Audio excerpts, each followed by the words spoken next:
आइए इस वीडियो में हम ये देखते हैं कि जब हम एक रैशनल नंबर को एक इर्रैशनल नंबर से मल्टीप्लाई करेंगे तो जो रिजल्ट आएगा वो एक इर्रैशनल नंबर होगा।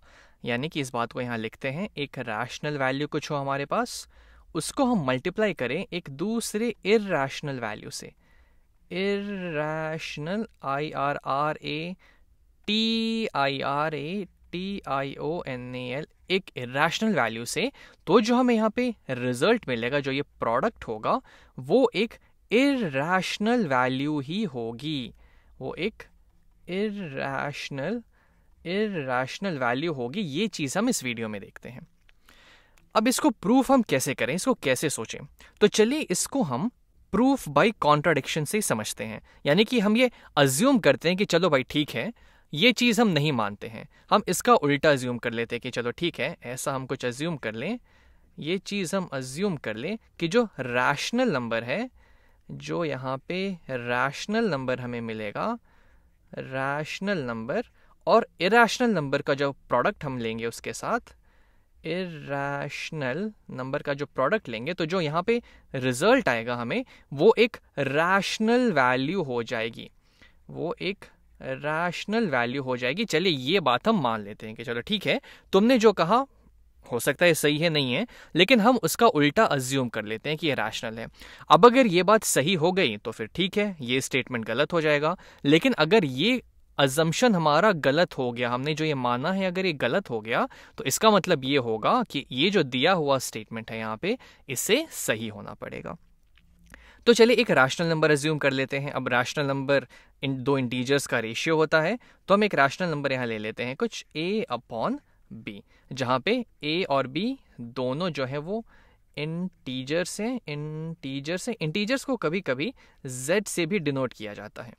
तो ये दोनों इंटीजर्स हैं, लेकिन ध्यान इस बात का रखिए कि b जो है वो 0 के बराबर नहीं हो सकता। तो ये हमने एक रैशनल नंबर ले लिया। एक हम इरेशनल वैल्यू ले लेते हैं। मान लीजिए एक इरेशनल वैल्यू हम उसको एक कुछ x मान लेते हैं। ठीक है, ये x जो है वो एक हमारा इरेशनल वैल्यू है। तो जब हम इनको मल्टीप्लाई करेंगे तो जो यहाँ पे हमारा रिजल्ट आएगा वो एक रैशनल नंबर है। तो चलिए ये रैशनल नंबर हम कुछ मान लेते हैं कि ये कुछ m/n है। m/n, ये भी m और n दोनों इंटीजर्स हैं और n जो है 0 के बराबर नहीं है। ठीक है, इस बात को मैं लिख नहीं रहा हूँ, लेकिन ये अब इतना वीडियोस देखने के बाद अब ये बात अंडरस्टूड हो गई होगी कि हम कभी भी एक रैशनल नंबर मान रहे हैं तो m और n को इंटीजर होना ही पड़ेगा और ये डिनोमिनेटर 0 के बराबर नहीं होगा। तो ठीक है, इस बात को हमने यहाँ पे मैथमेटिकली लिख लिया। अब हम एक काम करते हैं, x की वैल्यू यहाँ से निकालने की कोशिश करते हैं। x हमें पता है कि वो एक इरेशनल वैल्यू है, लेकिन देखते हैं कि x की वैल्यू a b और m और n के टर्म्स में क्या आती है। तो वो करने के लिए हम यहाँ पे दोनों साइड b/a से मल्टीप्लाई कर देते हैं। b/a से हम मल्टीप्लाई कर देंगे इस साइड भी, और इधर भी मल्टीप्लाई कर देंगे b/a के साथ। तो ऊपर नीचे b से डिवाइड करेंगे तो ये चला जाएगा, ऊपर नीचे a से डिवाइड करेंगे तो ये 1 बन जाएगा। तो इस साइड सिर्फ हमारे पास x बच जाएगा जो इरेशनल वैल्यू है यहाँ पे, इक्वल टू m और b को हम आपस में मल्टीप्लाई कर देंगे तो हमारे पास आ जाएगा m times b divided by n, और a को हम मल्टीप्लाई कर देंगे तो ये आ जाएगा n टाइम्स a। लेकिन यहाँ तो मुझे थोड़ी गड़बड़ लग रही है। ऐसा इसलिए क्योंकि हमने तो ये माना है कि x जो है हमारा वो एक इरेशनल क्वांटिटी है, इरेशनल वैल्यू है। और यहाँ पे अगर हम ध्यान से देखें तो m एक इंटीजर था, b भी एक इंटीजर था। तो जब हम उसको मल्टीप्लाई करेंगे तो हमें एक इंटीजर ही मिलेगा। उसी तरीके से n और a दोनों इंटीजर है, तो जब हम इनको मल्टीप्लाई करेंगे तो हमें एक इंटीजर मिल जाएगा।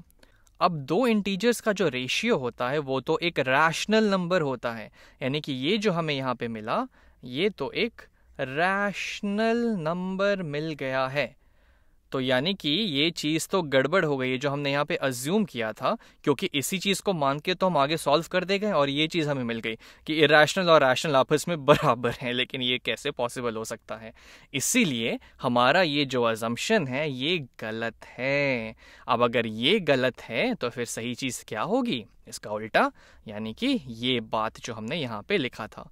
तो इससे हम कह सकते हैं कि एक रैशनल और इरेशनल का जो प्रोडक्ट होगा वो हमेशा इरैशनल होगा। जैसे कि एक छोटा सा एग्जांपल ले लेते हैं, मान लीजिए एक रैशनल नंबर ले लेते हैं 2/1 या फिर 2 बोल लीजिए, इसको एक इरैशनल वैल्यू से मल्टीप्लाई कर देते हैं, जैसे कि मान लीजिए √3, तो ये आ जाएगा हमारे पास 2 × √3 के बराबर, जो कि एक इरैशनल वैल्यू ही होगी।